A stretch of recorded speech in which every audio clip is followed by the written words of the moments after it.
जय श्री सीताराम। आज एक गरीबी को नाश करने वाली कथा है। इस कथा को सुनने से मनुष्य की दरिद्रता का नाश होता है। कथा श्री विष्णु पुराण से ली गई है। कथा इस प्रकार है कि एक बार ऋषि दुर्वासा भ्रमण कर रहे थे। सामने से आते हुए उन्होंने एक विद्याधरी को देखा। विद्याधरी के हाथ में एक संतानक पुष्पों की माला थी। संतानक पुष्प बहुत ही दिव्य होते हैं, बहुत सुगंधित होते हैं। दुर्वासा ने उस माला को ले लिया। माला लेकर उन्होंने अपने मस्तक पे डाल दी और विचरण करने लगे। सामने से देवराज इंद्र आते दिखाई दिए, हाथी पर बैठे हुए। दुर्वासा ऋषि ने वो माला इंद्र के ऊपर फेंक दी। इंद्र ने माला लेकर हाथी के मस्तक पे डाल दिया। हाथी ने माला की सुगंध से आकर्षित होकर माला खींच के और धरती पटक दी। इस प्रकार ऋषि दुर्वासा की माला का अपमान हो गया। आप सब जानते हैं कि भगवान शंकर के अंशावतार देवी अनुसुईया और ऋषि अत्रि के पुत्र दुर्वासा जी बहुत क्रोधी हैं। उन्हें बहुत भयानक क्रोध आया। उन्होंने इंद्र से कहा कि इंद्र, तू अपने राज्य में, धन में, अभिमान में इतना मद में है कि तूने मेरी दी हुई इस माला का आदर नहीं किया। तूने ना तो बड़ी कृपा की ऐसा कहा, न ही तूने मुझे उतर के प्रणाम किया। मैं तुझे श्राप देता हूं कि तू राज्य लक्ष्मी से हीन हो जाए, तेरा ये समस्त त्रिलोकी का वैभव नष्ट हो जाए। अब इंद्र ने ऐरावत से उतर के बड़ा दुर्वासा की प्रार्थना की और स्तुति की। लेकिन दुर्वासा तो दुर्वासा बोले, इंद्र मैं दूसरे ऋषि नहीं हूं। जो दूसरे ऋषि होते हैं वो संतुष्ट हो जाते हैं, क्षमा कर देते हैं। मुझ में क्षमा भाव नहीं है। मुझसे तेरा अनुनय विनय प्रार्थना करना व्यर्थ है। ऐसा करके दुर्वासा चले गए। इंद्र भी अपने लोक को चले आए। दुर्वासा के श्राप से इंद्र का वैभव धीरे धीरे क्षीण होने लगा। समय अनुकूल देखकर दानवों ने स्वर्गलोक पे आक्रमण कर दिया। भयानक युद्ध हुआ, देवता हार गए। उस समय दानवों के दैत्यों राजा थे बलि। बलि का स्वर्गलोक पे अधिकार हो गया। देवता लोग बड़ी विपन्न स्थिति में स्वर्गलोक से अधिकारहीन सब जगह भ्रमण करने लगे।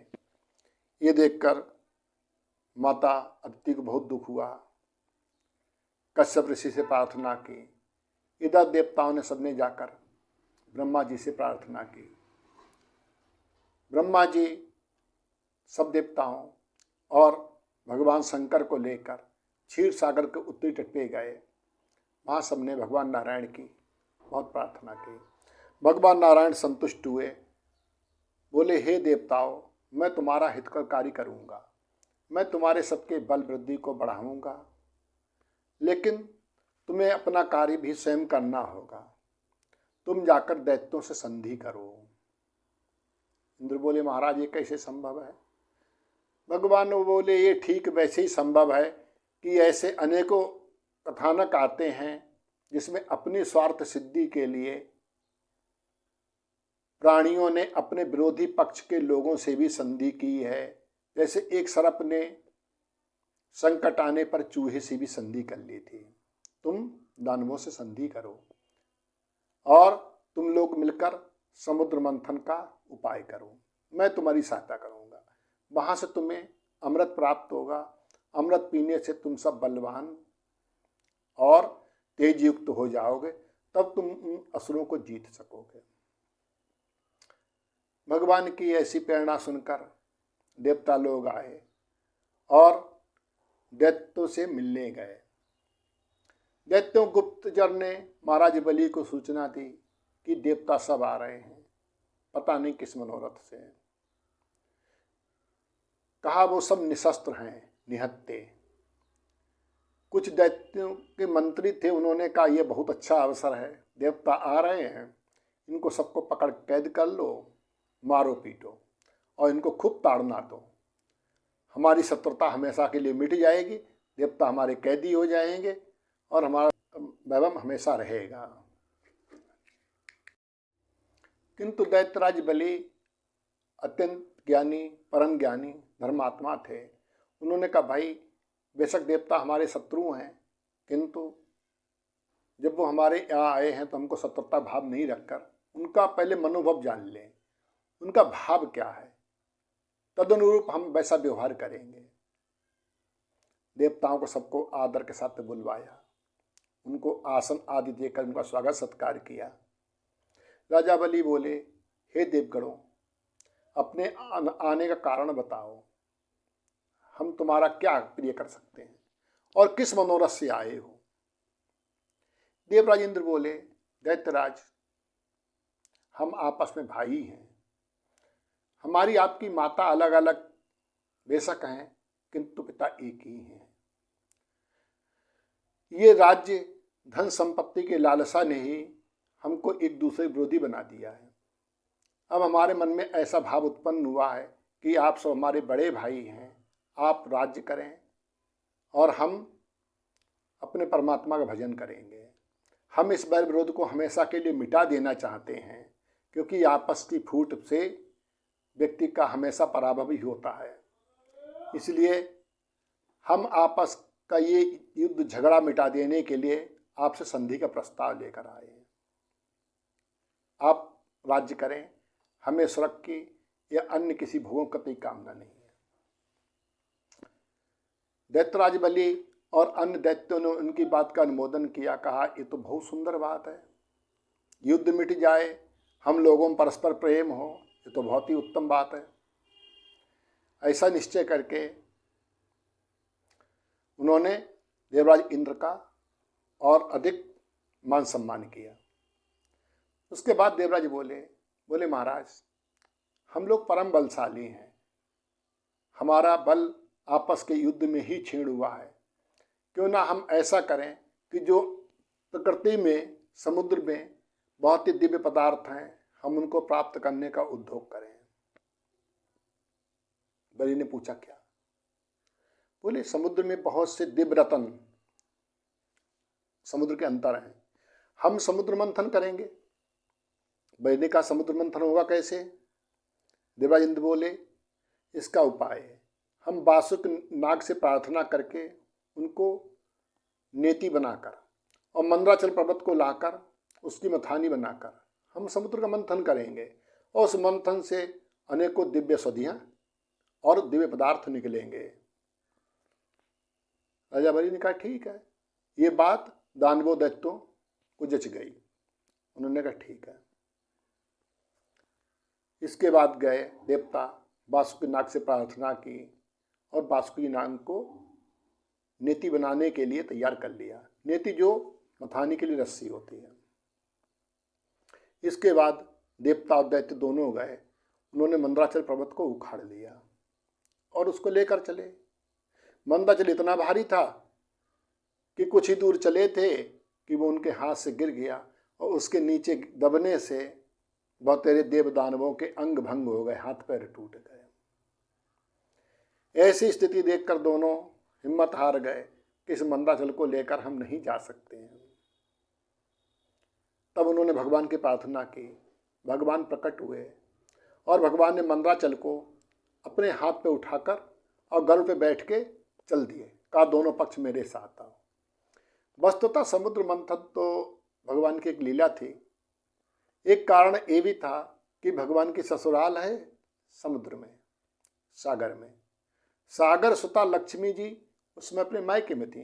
भगवान देवी भगवती लक्ष्मी को प्राप्त करना चाहते थे, इसलिए भगवान भी अपने ससुराल को चले। श्री जयदेव कवि ने बहुत ही सुंदर लिखा है कि अभिनव जलधर सुंदर धृत मंदर ई, अभिनव जलधर सुंदर धृत मंदर ई, श्रीमुख चंद चकोर जय जय देव हरे, श्रीमुख चंद चकोर जय जय देव हरे।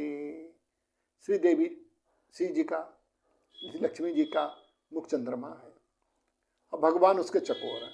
भगवान जी देवी भगवती लक्ष्मी जी के दर्शन करने के भगवान देव दानवों को लेकर पहुँचे समुद्र के समीप। उन्होंने मंदराचल को सागर में स्थित किया। मंथन की तैयारियां हुई। वासुकी नाग चारों ओर लिपट गए। देवताओं ने कहा असुरों से कि आप लोग सर्प की पूंछ की तरफ जाओ, हम इधर मुंह की तरफ होते हैं। दानव बोले, वाह भाई, तुम क्या ज़्यादा बलवान हो, तुम ज़्यादा बुद्धिमान हो। देखो हम तुमसे बड़े हैं, हम तुमसे ज़्यादा विद्वान भी हैं, बुद्धिमान भी हैं, हमने तुम्हें युद्ध में हराया भी है, हम विजित हैं, तुम पराजित हो। इसलिए तुम क्या समझते हो, हमें ज्ञान नहीं है। अरे सांप की पूंछ अशुभ अंग होता है, हम अशुभ को नहीं छुएंगे, तुम सब पूंछ की तरफ आओ, हम इस सर्प का मुंह पकड़ेंगे। देवता यही चाहते थे कि ये कैसे भी सांप का मुंह पकड़े। अब वासुक के मुंह की तरफ हो गए असुर और पूंछ की तरफ हो गए देवता।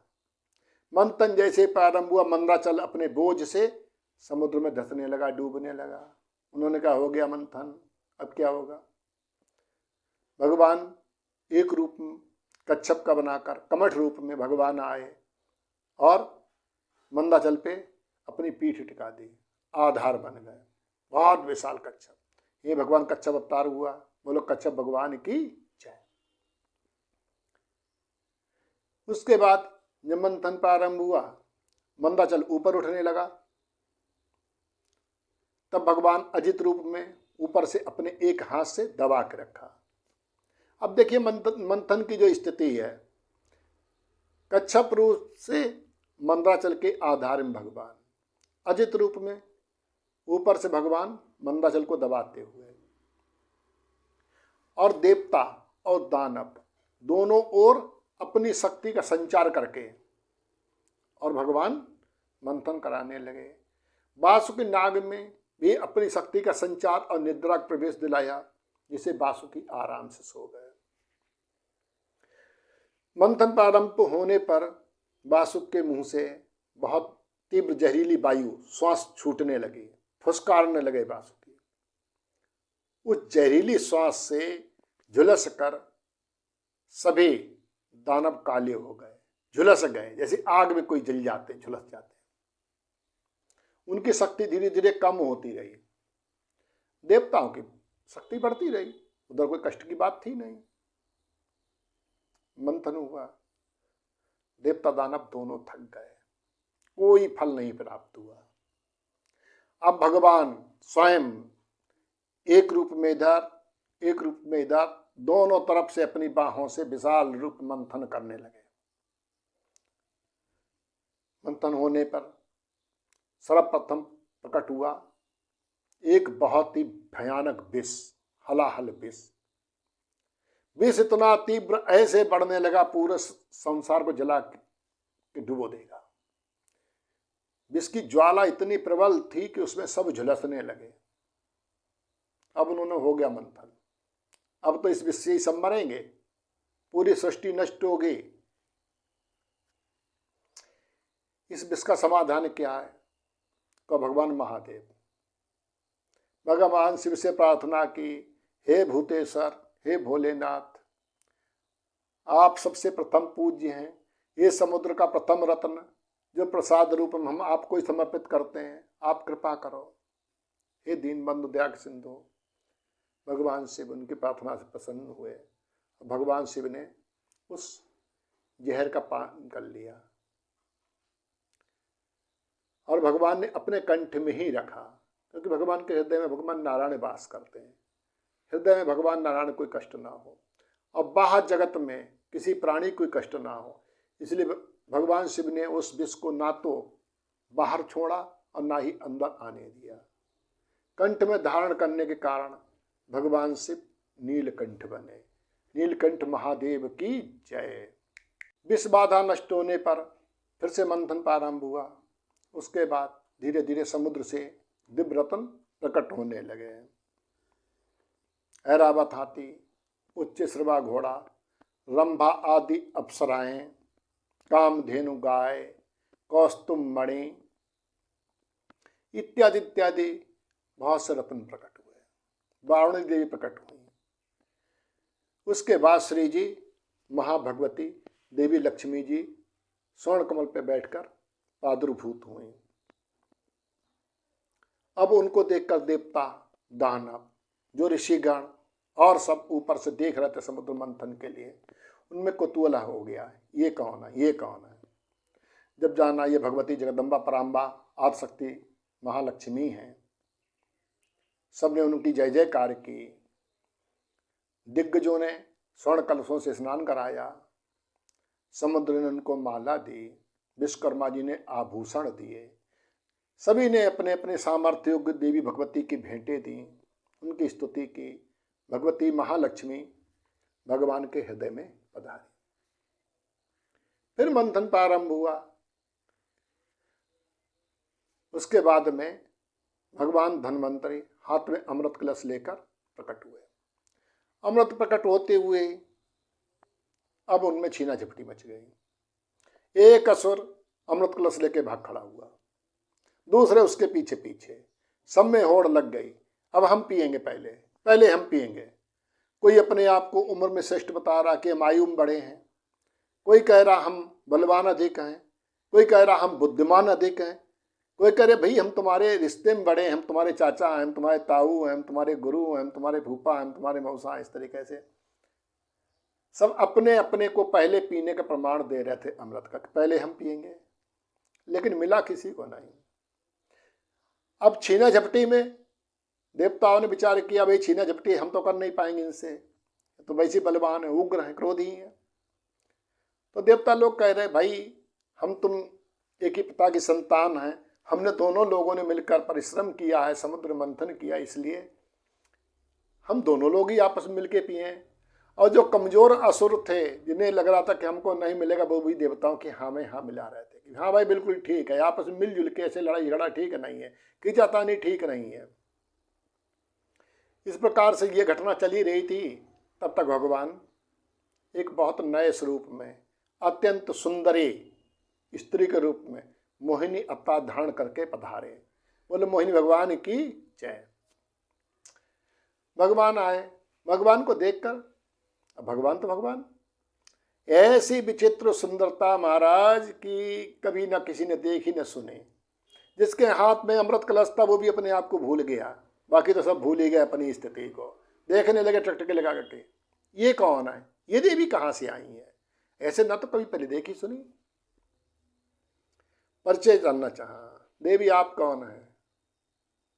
उन्होंने भाई हम अपना परिचय देंगे, पहले ये बताओ आप लोग कौन हैं, आप लोग यहाँ किस लिए लड़ रहे हैं, पहले इतने लोग इकट्ठे हुए हैं, फिर ये झंझट से कैसे क्यों कर रहे हैं। उन्होंने बताया देवी हम कश्यप ऋषि के पुत्र हैं, हम सब असुर हैं, ये देवता हैं, हम लोगों ने मिलकर समुद्र मंथन किया, विभिन्न मणियाँ प्राप्त हुई, आपस में बंटवारा हो गया, अब ये अमृत है, अब हम लोग इसको पीना चाहते हैं, लेकिन पहले हम में होड़ मची है। इसलिए उन्हें अरे राम राम, तुम लोग कश्यप ऋषि के पुत्र होकर और इस प्रकार की तुम में स्पृहा है, अरे ये आप जैसे उत्तम कुल के लोगों के लिए शोभा नहीं देती, मिलवाट के ले लो सब। उनकी बात सुनकर और चित्त तो भगवान में लगा था। असुर बोले देवी ऐसा करो आप ही हमें वितरित कर दो, हम लोग आपस में वितरित नहीं कर पा रहे हैं। भगवान बोले कहा तुम कश्यप जैसे महान ऋषि के पुत्र, इतने उत्तम कुल की संतान, आप लोग इतने श्रेष्ठ हैं, और कहा मेरा भी नाम जन्म गोत्र भी आप लोगों को पता नहीं, मेरा वंश क्या है, मैं कैसे इस योग्य हूँ, फिर मैं आप लोगों के लिए अपरिचित हूँ, अनजानी हूँ, आप मेरा विश्वास कैसे कर सकते हैं। और कहते भी विद्वानों के लिए अनजाने व्यक्ति का विश्वास नहीं करना चाहिए। भगवान की मधुर मुस्कान से भरी हुई ये ऐसी गूढ़ बातें सुनकर अब दोनों को और विश्वास हो गया। असुर तो मोहित हो ही रहे थे, देवता ही मोहित हो गए। बोले नहीं देवी हमें आप पे पूर्ण विश्वास है, आप किसी अच्छे कुलीन परिवार के हैं, आप बहुत ज्ञानी हैं, विदुषी हैं, अब तो हमने निश्चय किया कि इसका बंटवारा आप ही करेंगे। भगवान बोले ठीक है हम बांट देते हैं, बैठ जाओ दोनों लोग अलग अलग पंक्तियों में। ऐसा करो देवता एक तरफ पंक्ति में बैठ जाओ और जितने असुर हैं वो सब एक पंक्ति में बैठ जाओ। बैठ गए। अब भगवान जितने दानव हैं उनको सबको अपनी मधुर मुस्कान से, नेत्रों से ही तसल्ली देकर उनको मोहित कर रहे हैं। उनको अपनी भाव भंगिमा से ऐसा इशारा कर रहे हैं, कुछ बोल नहीं पा रहे हैं, और धीरे धीरे देवताओं को अमृत पिला रहे हैं। ये स्थिति देखकर स्वरभानु नाम का दैत्य वो उठा और उसने देवताओं की पंक्ति में जाकर देवताओं का वेश बना के बैठ गया, और भगवान ने देवताओं के साथ उसको भी अमृत पिला दिया। उसी समय सूर्य चंद्रमा ने भगवान को बता दिया कि ये दैत्य है, देवता नहीं है। तत्क्षण उसका सिर चक्र से भगवान ने अलग कर दिया। ये घटना ऐसी थी कि उसके गले से नीचे अमृत की बूंद नहीं जा पाई, उसका सिर अलग, लेकिन सिर अमर हो गया। ब्रह्मा जी ने उस राहु को देवता की उपाधि देकर ग्रह बना दिया। सूर्य चंद्रमा से वही बदला देने के लिए आज भी राहु उनको ग्रहण करता है। अजौ देत दुख रवि शशीय शिर अवशेषित राहु। इस प्रकार भगवान ने चतुर्था पूर्णपक समस्त देवताओं को अमृत पिला दिया। जब दैत्यों को अपने साथ छल का आभास हुआ, भगवान तो वहां से अंतर ध्यान हो गए। अब यहाँ पे युद्ध प्रारंभ हो गया। दैत्यों ने कहा हमारे साथ छल हुआ है, ये देवताओं के रूप में और कोई नहीं, वही विष्णु हैं जो ये देवताओं का भला करते हैं। अब विष्णु से तो बाद में निपटेंगे, पहले इनके पक्षपाती देवताओं को मारो। बड़ा भयानक युद्ध हुआ। इधर देवता अमृत पीकर बल और तेज से युक्त हो गए, साथ ही भगवान नारायण कृपा, उन्होंने बल का भी संचार कर दिया था।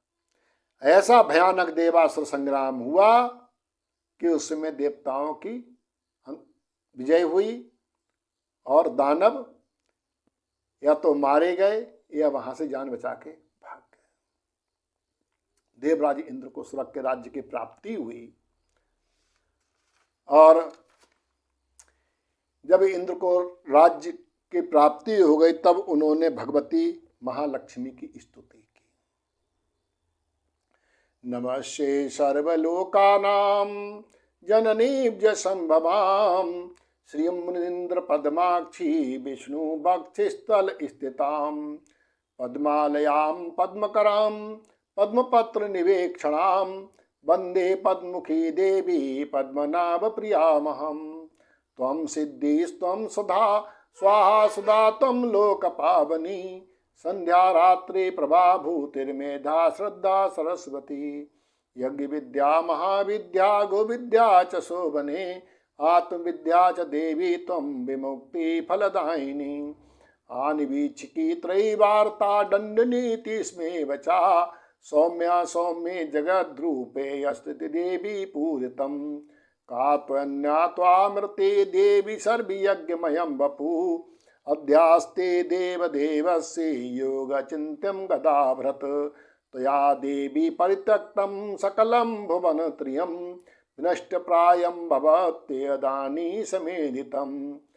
दारापुत्रास्तथागार स्वर्धधान्य धनादिकं भवन्तेन्महाभागे नित्यं तद्वीक्षणानृणाम्। शरीरारोग्य ऐश्वर्यम अरिपक्ष छया सुखम देवी तुदष्टि दृष्टानां पुरुषाणां न दुर्लभम। तम माता सर्वलोकानां देवदेवो हरिपिता त्वेद्धि विष्णु न च अम्ब जगद्व्याप्तं चराचरम्। मानको संतता गोष्ठं मा गृहं मा परिच्छदं मा शरीरं कलत्रं चाते यथा सर्पावनि। माँ पुत्रान् माँ स्वदवर्गा माँ पशून् माँ विभूषणं त्यजेथा मम देवस्य विष्णुर् बक्षिस्थलालये। सत्येन सत्य शौचाभ्यां तथा शीलादिभिर्गुणे त्यजन्ते ते नरा सद्धा सन्तुक्त्या त्वयामले। त्वया विलोकता सद्धा शीलाद्वैरखिलेर्गुणे कुलेष्वैश्वर्येषु युज्यन्ति हि पुरुषा निर्गुणा अपि। सा श्लाघ्या सा गुणी धन्या सा कुलीन सा बुद्धिमान सा शूरा स च विक्रांतो यस्तया देवी वीक्षता। सद्धु वै गुणिमायन्ती शीलाद्धा सकलांगुणा परांगमुखी जगद्दात्री यस्तुम विष्णु वल्लभे। नाते वर्णयितुं शक्ता गुणांचियापि वेदसा प्रसीद देवी पद्माक्षी मा स्मर्त्वाक्षि कदाचन। प्रसीद देवी पद्माक्षी मा स्मर्त्वाक्षि कदाचन। हे देवी भगवती, मुझ पे प्रसन्न हो। इस प्रकार से जब देवराज इंद्र ने भगवती महालक्ष्मी की स्तुति की, माता लक्ष्मी उनसे प्रसन्न हुई। बोली, हे देवराज, मैं तुमसे बहुत प्रसन्न हूँ, मुझसे जो इच्छा वर मांगो। इंद्र बोले, माता आप मुझ पे प्रसन्न हैं तो प्रथम वर मुझे ये दें कि आप स्त्रीलोक की कभी त्याग ना करें, और दूसरा वर ये माता कि जो भी व्यक्ति आपकी इस स्तोत्र से स्तुति करे उसका आप त्याग ना करें। माता लक्ष्मी बोली, यश्च सायं तथा प्रातः स्तोत्राणेन मानवा मां स्तोष्यति न तस्यां भविष्यामि पराङ्मुखी। हे देवराज इंद्र, जो भी प्राणी, मनुष्य, स्त्री या पुरुष, प्रातः काल और सायकाल दोनों समय इस स्तोत्र से मेरी स्तुति करेगा, उसको मैं कभी नहीं त्यागूंगी। इस स्तोत्र की फलश्रुति में प्रमाण है। यश्च ते शृणुयात् जन्म लक्ष्म्याश्च पठे नरा श्रियो नाभ्युच्यतेस्तस्य ग्रहे यावत् कुलत्रियम्। ये श्री विष्णु पुराण के प्रथम अंश के अध्याय 9 में 117 श्लोक से 133वें श्लोक तक ये भगवती महालक्ष्मी की स्तुति है। और इसकी फलश्रुति अध्याय 10 के श्लोक संख्या 14 में है कि जो मनुष्य भगवती महालक्ष्मी के जन्म की इस कथा को सुनेगा उसके 3 पीढ़ियों तक देवी लक्ष्मी की सदैव कृपा रहेगी। जय श्री सीताराम। हरे कृष्ण कृष्ण कृष्ण हरे हरे, हरे राम राम राम हरे हरे। श्री गोविंद।